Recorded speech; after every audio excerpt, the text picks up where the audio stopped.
এবার উপনিষদাবলী থেকে অর্চনা মাসিমণি। ওম শ্রী অরবিন্দ মীরা সমবেত সতীর্থবর্গকে সশ্রদ্ধ অভিবাদন। কণ্ঠ বৈকল্যের জন্য আমি শুরুতেই ক্ষমা প্রার্থী। যে অংশের পাঠ আমরা করছিলাম ঈশোপনিষদের সেই দ্বাদশ, ত্রয়োদশ ও চতুর্দশ মন্ত্রভিত্তিক জন্ম ও জন্মরাহিত্য বিষয়ক আলোচনায় আগের দিন আমরা দেখেছিলাম প্রভু শ্রী অরবিন্দ যথোপযুক্ত প্রাঞ্জলভাবে, যথাসম্ভব প্রাঞ্জলভাবে বলে দেবার চেষ্টা করেছিলেন এই অসম্ভূতি এবং সম্ভূতির স্বরূপ। অসম্ভূতিকে তো বলেছেন জন্মরাহিত্য, বলাতেই ঠিক শব্দটিকে ঠিক মতো বোঝানো গেছে। সেখানে মুখ্যত তিনি যা বলেছেন সেটি হচ্ছে এরকম যে অসম্ভূতি বা সম্ভূতি এর উভয়ের সাধনাই মানব করতে পারে, দুটোই তার অগ্রগতি সহায়ক হবে, কিন্তু কিভাবে হবে না আসক্তিবিহীন ভাবে করতে হবে। তাই বলেছিলেন যে অসম্ভূতিতে যদি কারো, অর্থাৎ জন্মরাহিত্যে এই জন্মচক্রকে একেবারে অস্বীকার করে তিনি যদি তাকে পেরিয়ে গিয়ে সাধনার পথে এগোতে চান এবং সেটি যদি তিনি একমাত্র শ্রেয় বলে মনে করেন, অর্থাৎ অত্যধিক আসক্তি প্রকাশ করেন, তাহলে কি হয় না নির্বিশেষ প্রকৃতিতে বা নাস্তিত্বে মহাশূন্যে বিলয় হয়। কারণ জন্মরাহিত্য যেখানে, জন্মকে যেখানে অস্বীকার করা হচ্ছে, সেখানে শেষ পর্যন্ত এটি বৃহৎ নাস্তি ছাড়া আর কিছু থাকে না। কিন্তু মুশকিল হচ্ছে যে তার ফলে কি হয়, এটাও একটা অন্ধ তমসের অবস্থা হয়। আর অপর পক্ষে যদি দেহে জন্ম বা এই মন্ত্রত্রয়ে যাকে সম্ভূতি বলা হয়েছে, সম্যক জায়মানতা, সেই দেহে জন্মের প্রতি যদি অত্যধিক আসক্তি থাকে, তার অর্থ হলো কি না অবিরাম নিজেকে সীমায়িত করে রাখা, এই জন্মচক্রের থেকে আর কিছুতে মুক্তি লাভ না করা। এর ফলটা কি হয়? এর ফলে যেটা হয় যে এই অহংভাবিত জন্মের অন্তহীন পুনরাবৃত্তি হতে থাকে। আজকের পাঠটি যেখানে শুরু হচ্ছে, তাহলে এই দুই চরম পন্থার থেকে বেরিয়ে আসার বা এই চরম পন্থার থেকে শ্রেয়কে কিভাবে গ্রহণ করা যায় সেই পথটি নির্দেশ করা হচ্ছে। আমাদের পৃষ্ঠা সংখ্যা 122, তার মোটামুটি মাঝের অংশ। তবে এই প্রসঙ্গটির নাম দিয়েছেন চরম পন্থার শ্রেয়। শুরুই করছেন একদম আগের সঙ্গে সম্পর্ক রেখেই, তবে কথঞ্চিত পরস্পর সাপেক্ষভাবে অনুসৃত হলে এ প্রবৃত্তিদ্বয়ের প্রত্যেকটি থেকে তার নিজস্ব পরিণাম, নিজস্ব শুভ ফল পাওয়া যায়। এরকম একটু বৈপরীত্যের যেন সামান্য হলেও আভাস আছে। দেখা যাচ্ছিল যে ঐকান্তিক আসক্তির জন্য, আসক্তি দ্বারা যদি পরিচালিত হয়, তাহলে জন্মরাহিত্য বা জন্ম, অসম্ভূতি বা সম্ভূতি কোনোটি ইষ্টফলপ্রদ হয় না। কিন্তু হয়, কখন হয়? যদি একটা মাত্রা রেখে করা হয়। ঐকান্তিক আসক্তি শব্দটি যেখানে আর থাকবে না।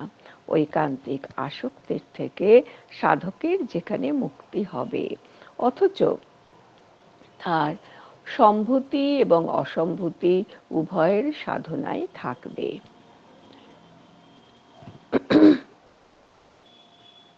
কাজেই এখন বলছেন যে যদি পরস্পর সাপেক্ষভাবে অনুসৃত হয়, কেন আত্যন্তিক আসক্তি কি করে, অন্য সমস্ত বিষয় থেকে তাকে নিরপেক্ষ করে তোলে, একটি বিশেষ বিষয়ে তার চিত্ত অনুস্যুত হয় তখন, এবং তাকেই সে জীবনে চরম ও পরম প্রাপ্তি বলে মনে করে। সেই সর্বম অত্যন্ত গর্হিতম, যা আমরা দীর্ঘদিন থেকে শক্তি হিসেবে পেয়ে আসছি, এই ঔপনিষদিক সাধনার ক্ষেত্রেও কিন্তু সেই একই সত্য অনুষ্ঠিত হচ্ছে। তাই বললেন যে কিছুটা পরস্পর সাপেক্ষভাবে যদি অনুসরণ করা হয়, তাহলে আমি জন্ম রাহিত্যকেও মূল্য দিচ্ছি এবং জন্মকেও মূল্য দিচ্ছি, যেহেতু দুটোই হচ্ছে সেই পরম পুরুষের বিভাব। পরেও বলবেন, আগেও বলেছেন। সেক্ষেত্রে কি হয়, দুটি প্রবৃত্তির প্রত্যেকটি তার নিজস্ব পরিণাম, তার যা পরিণাম সেটি পাওয়া যায়। আর উভয়ের পরিণাম যদি সুসঙ্গত হয়, তাহলে সেই সুসঙ্গতির থেকে শুভ ফলোদয় হওয়াও অত্যন্ত স্বাভাবিক হয়ে ওঠে। তখন আর তাদের পরস্পর বৈপরীত্যের জনক বলে আর মনে হয় না। কিভাবে তাকে ব্যবহার করতে হবে, এই সাপেক্ষতা আসবে কি করে, সেই প্রসঙ্গে প্রাবন্ধিক শ্রী অরবিন্দ জানাচ্ছেন, সম্ভূতির লক্ষ্য রূপে এবং উচ্চতর, পূর্ণতর, সত্যতর অস্তিত্বের রূপে অসম্ভূতিকে অনুসরণ করলে, আরো অনেকগুলি কারণ দিয়েছেন, ছোট ছোট ক্লজে লেখা আছে। তাহলে প্রথম যেটি বলছেন সেটি হচ্ছে সম্ভূতির লক্ষ্য কিন্তু সম্ভূতি নয়, অর্থাৎ এই জন্মের প্রতি যে নিবেশন, যে চিত্ত নিবেশ, সেটি শেষ কথা নয়, তার মূল লক্ষ্য তাকে ছাড়িয়ে যাবে। আর সেই মূল লক্ষ্যটি কি হবে, তদপেক্ষা সম্ভূতি অপেক্ষা এই জন্মচক্রে ঘূর্ণন অপেক্ষা উচ্চতর হবে। তাহলে একটা দেখা যাচ্ছে তার স্ট্যান্ডার্ডের দিক থেকে সে আরেকটু ওপরের দিকে যাচ্ছে, মানব সত্তাকে সাধনার আরেকটু উচ্চ মার্গে নিবেশিত করছে, এবং পূর্ণতর এই অগ্রগতির মধ্যে দিয়ে তার পূর্ণতাও আসবে, পূর্ণতা তার কাছাকাছি চলে আসবে, এবং যা উচ্চ, যা স্পৃহনীয়, যা পূর্ণ, তাও গ্রহণীয়, এবং সেটি সত্যতর। এই অস্তিত্ব হচ্ছে সত্যতর। তাহলে সম্ভূতি অপেক্ষা অসম্ভূতির অস্তিত্ব হচ্ছে আরো সত্য, তাহলে আরো উচ্চ, আরো পূর্ণ, আরো সত্য।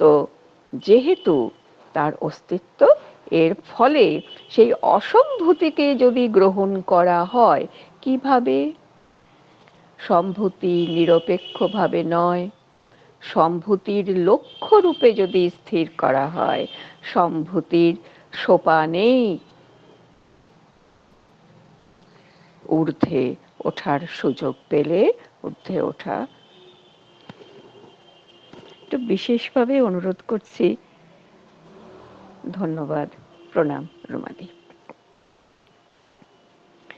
তাহলে দেখা যাচ্ছে যে সম্ভূতির লক্ষ্য রূপে যদি নির্দেশ করা হয় অসম্ভূতিকে, আর সেইভাবেই যদি তাকে অনুসরণ করা হয়, সম্ভূতি তার নিজের জায়গায় ঠিক আছে, 100% ঠিক আছে, কিন্তু সম্ভূতিতেই সম্ভূতির কাজ শেষ, সেটি না ভেবে এই সম্ভূতির লক্ষ্য রূপে অসম্ভূতিকে অনুসরণ, এটি হচ্ছে মূল ব্যাপার। সেটা যদি করা যায়, তাহলে তার কি ফলটা কি হবে? না, তার ফলে অক্ষর ব্রহ্মে বা অসতের বিশুদ্ধ মুক্তিতে নিবৃত্তি হতে পারে। সেখানে ইষ্টফলদয় হওয়ার সমূহ সম্ভাবনা থাকে। যেখানে সম্ভূতির লক্ষ্য শুধু সম্ভূতি নয়, সম্ভূতির লক্ষ্য হচ্ছে অসম্ভূতি।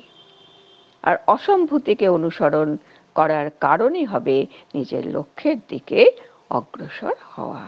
এই রকম পদ্ধতি যদি আসে তাহলে কি হয়, যে অক্ষর ব্রহ্মে বিশুদ্ধ মুক্তিতে নিবৃত্তি হতে পারে। তাহলে অক্ষর ব্রহ্ম যখনই, তখনও তার সেখানে অসতের কোনো স্থান থাকছে না, সেখানে সম্ভূতির সীমাবদ্ধতা আর কোনো কাজে আসছে না। তাহলে সেই অক্ষর ব্রহ্মে বা অসতের বিশুদ্ধ মুক্তিতে, কেবল মুক্তি নয়, এটাও ভাবতে হবে, কোনো মতে দড়ি ছেঁড়া করে হয়তো মুক্তি লাভ করা যেতে পারত, এটা একেবারে প্রাকৃত অর্থে বললাম আমার শব্দের সীমিতির জন্যে, তখন সেই বিশুদ্ধ মুক্তিতে নিবৃত্তি হতে পারে। তাহলে কি হতে পারে এর ফলে? প্রগতি ও আত্মবিস্তৃতির উপায় রূপে জন্ম অনুসরণ করলে, তাহলে জন্মকে অনুসরণ করতে হবে কিভাবে, কোন স্বরূপে তাকে দিতে হবে? শুধু তাকে এই জন্মচক্রের মধ্যে, শুধু সীমাবদ্ধতার মধ্যে তাকে সীমিত করে না রেখে সেই সীমাতিশয়ী যদি তাকে করা হয়, তাতে প্রগতিও হবে এবং আত্মবিস্তৃতিও ঘটবে খুব সহজভাবে। সীমার বাঁধন যদি একটু আলগা হয়, সীমা তো থাকবেই, সীমা তো তার মূলটাকে গড়ে দেবে, তার ভিত্তিপ্রস্তর তো সীমিত থাকবে। কিন্তু একটি অট্টালিকাও যেমন মাটির উপরের অংশে তাকে বর্ধিত করতে পারে, ঠিক তেমনি ভাবেই জন্মের থেকে যার শুরু হয়েছে তার প্রগতি সম্ভব, তার আত্মবিস্তৃতি সম্ভব। আর সেই উপায় রূপেই জন্মকে অনুসরণ করলে তার ফলে কি হতে পারে? বৃহত্তর, পূর্ণতর জীবন লাভ হতে পারে। তাহলে বৃহত্তর পূর্ণতর জীবনে যাবার জন্যে নিম্নতর বা ক্ষুদ্রতর একে অনুসরণ করায় যে কোনো আপত্তি আছে তা নয়। আপত্তি হচ্ছে সেখানে অত্যাসক্তির দ্বারা সেখানেই যদি নিজেকে বেঁধে রাখা হয়। কাজেই এই বাঁধন ছেঁড়ার সাধন যখন আসবে, সেই সম্ভূতি থেকে অসম্ভূতিতে উত্তরণের মাঝখানে, তখন কি হবে? সেই জীবন আবার পরম সিদ্ধির দ্বারও হতে পারে। তাহলে এইভাবে পরস্পর সাপেক্ষতা, অসম্ভূতি ও সম্ভূতিকে এক জায়গায় মিলিয়ে দেবে, সেটি হচ্ছে পরম প্রাপ্তির লক্ষ্যে। তাহলে এবারে আদর্শ পথের দিশাটি সম্পূর্ণ করছেন দার্শনিক শ্রী অরবিন্দ। বলছেন আদর্শ পথ। তাহলে আদর্শ পথ কোনটা হবে? কথঞ্চিত পরস্পর সাপেক্ষ, এই বলে তিনি একটা দিশা দিয়েছেন মাত্র, এবং এবার তাকেই পল্লবিত করে বলছেন, কিন্তু এসব ফলের কোনোটাই স্বতঃসম্পূর্ণ নয় বা মানব জীবনের প্রকৃত লক্ষ্য নয়। কোনোটাই মানে কোনো একটি নিজের থেকে সম্পূর্ণ নয়, কেন তাদের তো সীমিতি আছে। কেন যেখানে বলেছেন তত ভূয় ইবতে তম, যেখানে অসম্ভূতির কথা বলেছেন, জন্ম রাহিত্যের কথা বলেছেন, সেখানে বলেছেন অন্ধকার ঘনতর হবে, তমিস্রা আরো গাঢ় হবে। কাজে এই যেখানে অবস্থা, তাহলে সম্পূর্ণতা তো তার মধ্যে নেই।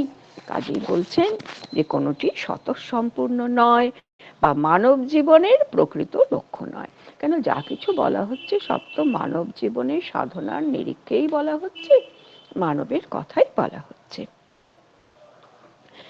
তাহলে কি হবে? এর ফলটা কি হয়? বলছেন যে এক পথের সিদ্ধি অন্য পথের দ্বারা অনুপূরিত হলেই, কারো কাছে যদি বই থাকে একটু একটু অধরেখাঙ্কিত করে রাখবেন। একটি দুটি শব্দ এই পৃষ্ঠায় যদি 5টি 6টি শব্দ যদি মনে একটু গাঁথে, তাহলে আমাদের মতো হয়তো বলা উচিত হলো না, অন্তত আমার মতো এত প্রাকৃত সত্তায় পূর্ণ যেসব মানুষ, তারাও কিন্তু একটু হলেও হয়তো আলো দেখতে পাবেন। তাই বলছেন, এক পথের সিদ্ধি অন্য পথের দ্বারা অনুপূরিত হলেই মানবের পূর্ণ মঙ্গলে প্রত্যেকটি পথের নিজস্ব উদ্দিষ্ট সিদ্ধি লাভ করা যেতে পারে। মানে মানবের উদ্দিষ্ট সিদ্ধি লাভ হবে কখন হবে? পূর্ণ মঙ্গলে, যখন সব বিষয়ে মঙ্গল সুন্দর হয়ে দেখা দেবে, তখনই তার সিদ্ধি। এবং সেটি কখন হবে? এক পথের সিদ্ধি, একটি পথকে মাঝপথে ছেড়ে যাওয়া নয়। প্রথমে জন্মের দ্বারা যে সীমিতি, নিজের চারপাশ দিয়ে যে নিজেকে ঘিরে রাখা, নিজের সত্তাকে জাগলে রাখা, তারও যেমন দরকার আছে, তেমনি তার সিদ্ধি যখন এই নিজেকে পূর্ণভাবে প্রকাশ করার মধ্যে, বহির্বিশ্বে নিজেকে ছড়িয়ে দেওয়ার মধ্যে, শেষ পর্যন্ত ভগবানের কাছে পূর্ণ সমর্পণের মধ্যে যখন সেটি লয় হবে, সেই যে অনুপূরক হবে পরস্পর, তারা পরিপূরক হয়ে উঠবে, তখনই একমাত্র এই সিদ্ধি লাভ হওয়া সম্ভব।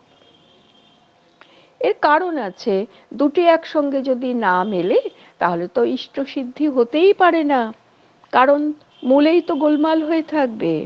যেহেতু ব্রহ্ম স্বয়ং বিদ্যা অবিদ্যা, ব্রহ্মেরই তো, তারই তো বিভাব, সম্ভূতি অসম্ভূতি।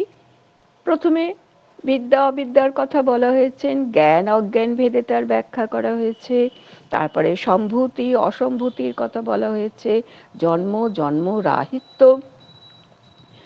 প্রসঙ্গে তাদের ব্যাখ্যা করা হয়েছে। তাই বলছেন, এ তো সবই তো ব্রহ্ম।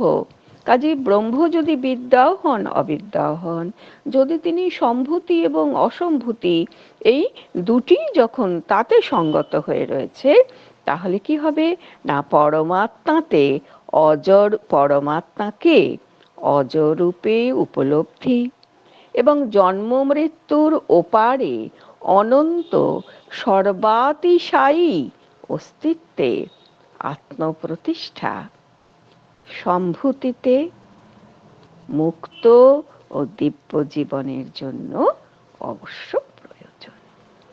বলছেন এটা দরকার। পরমাত্মাকে উপলব্ধি করতে হবে কিভাবে?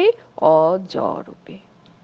অজ যিনি, তাকে তো জন্ম মৃত্যুর কোনো বন্ধনেই তো তিনি নেই, তাহলে জন্ম মৃত্যুর অতিশায়ী তিনি, তাহলে ওপারে জন্ম মৃত্যু পেরিয়ে যাওয়ার পর তাহলে তার যে সর্বাতিশয়ী অস্তিত্ব, সেই সেখানে আত্মপ্রতিষ্ঠা, এটাই কি করবে না, মুক্ত আর দিব্য জীবনের জন্য আবশ্যিক হয়ে উঠবে। প্রত্যেকটির জন্য অপরটি আবশ্যিক, আবশ্যক। একের জন্য অপরের আবশ্যকতা, একলা চলরের নীতি কিন্তু এখানে চলছে না, যেহেতু বিদ্যা অবিদ্যা সম্ভূতি অসম্ভূতি সবই হচ্ছে ব্রহ্মস্বরূপের অন্তঃসূত।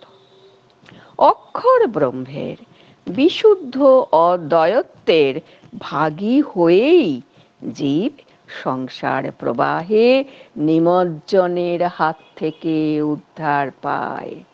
এবারে বলছেন এই আদর্শ পথ কিভাবে চেতনায় বিস্তার লাভ করতে পারছে।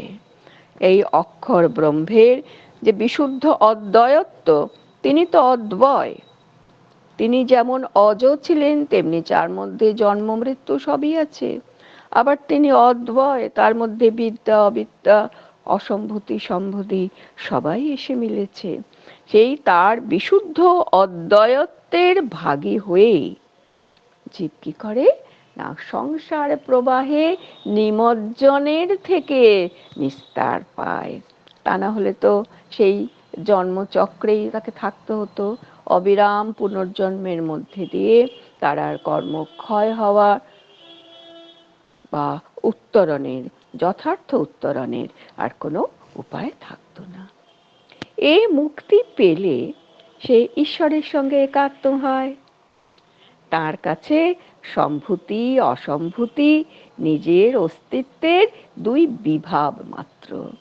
বলছেন এই মুক্তিটা যদি হয়, এই সংসার প্রবাহে নিমজ্জনের হাত থেকে যদি মুক্তি হয়, সীমিতির হাত থেকে যদি মুক্তি হয়, কূপমণ্ডূকতার থেকে যদি তার উত্তরণ ঘটে, তখন কি হয়? সে ঈশ্বরের সঙ্গে একাত্ম হয়। কারণ বারবার বলা হয়েছে যে সম্ভূতি আর অসম্ভূতি তার অস্তিত্বের দুটি বিভাব মাত্র। তাঁর কাছে, ব্রহ্মের কাছে, পরমের কাছে সম্ভূতি আর অসম্ভূতিতে তো কোনো ভেদ নেই। তাঁর অস্তিত্বেরই দুটি বিভাব, দুটি প্রকাশন, দুটি ভিন্নতা, আপাত ভিন্নতা, এতই আপাত যে তারা যতক্ষণ না মিলছে তাদের পূর্ণ রূপতা আসা কোনো মতেই সম্ভব হচ্ছে না। সুতরাং অভিব্যক্তির মধ্যেই প্রকৃতির বিভ্রম চক্রে পিষ্ট না হয়ে সে অমৃতত্ব উপভোগ করতে পারে। সেই জন্য তো বারবার বলেছেন না, অবিদ্যয়া মৃত্যুং তীর্থয়া বিদ্যয়া অমৃতমাশ্নুতে। আবার সেই একইভাবে সম্ভূতি দিয়ে মৃত্যু তরণ করে অসম্ভূতিতে গিয়েই তার সেই পূর্ণ ব্রহ্মের সঙ্গে একাত্মতা সম্পূর্ণ হয়। বলছেন এটা সম্ভব হয় অভিব্যক্তির মধ্যেই। তাতে কি হয়? বিভ্রম চক্রের পেছন থেকে তার রেহাই হয়। আর বিভ্রম চক্রে পিষ্ট হয়ে আত্মাবলোপন যদি না হয়, তখন তার অমৃতত্বের উপভোক্তাও সে হতে পারে। তার ব্যক্তিগত উদ্দেশ্য সিদ্ধ হয়েছে বলে জন্মের প্রয়োজন শেষ হয়, হলো। কিন্তু উদ্দেশ্য কি পূর্ণ সিদ্ধ হলো? কিন্তু সম্ভূতি অঙ্গীকারের স্বাতন্ত্র্য তার থাকে। তার কারণই হচ্ছে ভগবান যুগপৎ সমানভাবে তাঁর নিত্যতার স্বাতন্ত্র্য, সেটা হচ্ছে অসম্ভূতির স্বাতন্ত্র্য ও সম্ভূতির স্বাতন্ত্র্য উপভোগ করেন। কাজেই শেষ পর্যন্ত সেই ভগবানের যেহেতু দুটি, ব্রহ্মের যেহেতু দুটি বিভাব, ভগবানের যেহেতু উপভোগ হচ্ছে তার নিত্যতার স্বাতন্ত্র্য আর সম্ভূতির স্বাতন্ত্র্য, অসম্ভূতি ও সম্ভূতির স্বাতন্ত্র্য তিনি যুগপৎ উপভোগ করছেন। ঈশ্বরের সঙ্গে যদি একাত্ম হয় জীব, তখন তার কাছে কি হচ্ছে না, সম্ভূতি এবং অসম্ভূতি একাসনে স্থাপিত হচ্ছে। তাতে আর এই জন্মের যে বিভ্রম চক্র, সেখানে পেছন থেকে মুক্তি হচ্ছে বলেই অমৃতত্ব উপভোগ করার সুযোগটি তার আসছে। এইভাবে একই সঙ্গে প্রথমে বলেছিলেন পরস্পর সাপেক্ষভাবে, তারপরেই বলেছেন যেহেতু কোনোটিই পূর্ণ সত্য নয়, কাজেই উভয়কে একসঙ্গে মিলেমিশে থাকতে হবে। আর এখানেই ঈশোপনিষদের শেষ কথা, এখানে সমন্বয়বাদী, এখানে পূর্ণতা। যা কিছু আপাত বিপরীত, সবকিছুর একরূপতাই হচ্ছে ব্রহ্ম সাক্ষাৎকারের একমাত্র অবলম্বন। প্রণাম।